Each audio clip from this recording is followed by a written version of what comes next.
Good evening Jaipur. साथियों, आज night sky कार्यक्रम में पुनः आपका स्वागत है। साथियों, आपको याद होगा मैंने अपने पिछले एपिसोड में आप लोगों को ज्योतिष में मांगलिक कारण और निवारण इस विषय पर मेरा पहला एपिसोड दिया था, जिसमें मैंने आपको ये बताया था कि जन्म के समय किसी भी जन्म कुंडली में यदि मंगल पहले, चौथे, सातवें, आठवें या 12वें भाव में हो तो उसको मांगलिक कहा जाता है। मैंने आपको ये भी जानकारी दी थी, मंगल ग्रह जब सप्तम भाव को देखता है तो विवाह में जबरदस्त बाधा उत्पन्न करता है, इसलिए उसको मांगलिक दोष कहा गया है। आज इसी कड़ी को आगे बढ़ाते हुए इसके सेकंड एपिसोड में मैं आपको ये जानकारी देने जा रहा हूं, डबल मांगलिक और ट्रिपल मांगलिक क्या होता है। तो साथियों, ग्राफिक के जरिए, जन्म कुंडली के जरिए मैं आपको ये बताता हूं कि ये डबल मांगलिक और ट्रिपल मांगलिक क्या है। तो आइए आगे हम देखते हैं चल के। तो साथियों, डबल मांगलिक, ये सामने देखो, बोर्ड के ऊपर ये एक कुंडली मैंने लगाई है। ये सिंह लग्न की कुंडली है। सिंह लग्न का तात्पर्य है जब इस व्यक्ति का जन्म हुआ तो आकाश के पूरब खितिन में सिंह राशि उदय हो रही है। इसके ऊपर देखो, कन्या, तुला, वृश्चिक, धनु, मकर, कुंभ, मीन, मेष, वृष, मिथुन, कर्क। ये सिर्फ आकाश है और इसमें राशियां हैं। अभी तक न तो ये मंगलिक है, न डबल मंगलिक और न ट्रिपल मंगलिक। अब देखिए, मांगलिक का जो सिद्धांत है ज्योतिष का, वो ये कहता है प्रथम भाव, चतुर्थ, सप्तम, अष्टम और द्वादश, 12वां जो है, इनमें यदि मंगल बैठा होगा तो ये कुंडली मांगलिक हो जाएगी। तो मान लीजिए कि जन्म के समय इस कुंडली में मंगल इस स्थान पे बैठे हैं।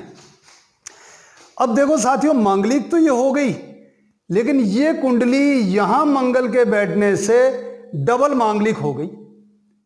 अब आप लोग सोचेंगे मंगल तो एक ही है, डबल मांगलिक से क्या है। तो साथियों, ज्योतिष में ग्रहों का ऊंच होना, नीच होना, मित्र ग्रह में, शत्रु ग्रह में, ये बहुत फैक्टर रखता है, कौन कौन से ग्रह उसके साथ हैं। तो क्या होता है, हर एक ग्रह जब इसमें भ्रमण करता है 12 राशियों में, तो वो कभी एक राशि में उच्च का होता है और जो ग्रह किसी एक राशि में उच्च का होता है उसी की 7वीं राशि में वो नीच का होता है। तो इस समय मंगल जब यहां हैं तो ये मकर राशि में उच्च के होते हैं और कर्क राशि में नीच के होते हैं। तो मंगल जब कर्क राशि में है और इस भाव में बैठे हुए हैं, द्वादश भाव में, तो ये मंगलिक तो हो गए और नीच का मंगल होने की वजह से ये डबल इनका दोष हो गया। एक दोष तो मंगल का, मांगलिक का, और एक नीच का मंगल, तो ये 2 दोष होने से इनको हम कहेंगे डबल मांगलिक।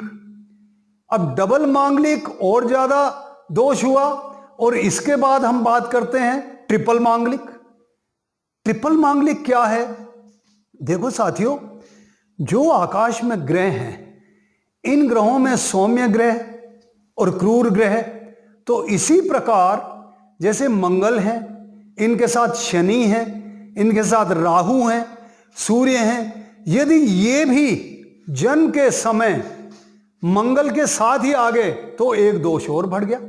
अब मान लीजिए ये डबल मांगलिक तो है ही, और उस समय राहु भी अगर यहीं बैठे हुए हैं कुंडली में, तो ये एक दोष और हो गया।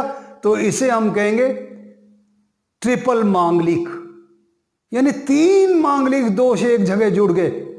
तो इस प्रकार जब भी हम कोई कुंडली का निर्माण करते हैं या हम कोई जन्म कुंडली देखते हैं तो उसमें सभी ग्रहों की स्थिति, कौन सा ग्रह कहाँ है, मित्र के साथ है, शत्रु के साथ है ऊंच का है या नीच का है, किस राशि में बैठा हुआ है, कहाँ उसकी दृष्टि है, ये सारे फैक्टर इसमें काम करते हैं।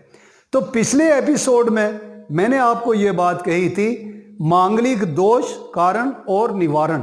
इसी को आगे बढ़ाते हुए आज मैंने बताया है आपको डबल मांगलिक क्या होता है और ट्रिपल मांगलिक क्या होता है। अगली कड़ी में इसी को आगे बढ़ाते हुए और इसको विस्तार से चर्चा करके फिर अंत में आपको इसकी जानकारी देंगे कि इनका निवारण क्या है और ऐसी कौन कौन सी स्थिति आती है ग्रहों की जिससे मांगलिक दोष नहीं रहता, मांगलिक दोष परिहार होता है।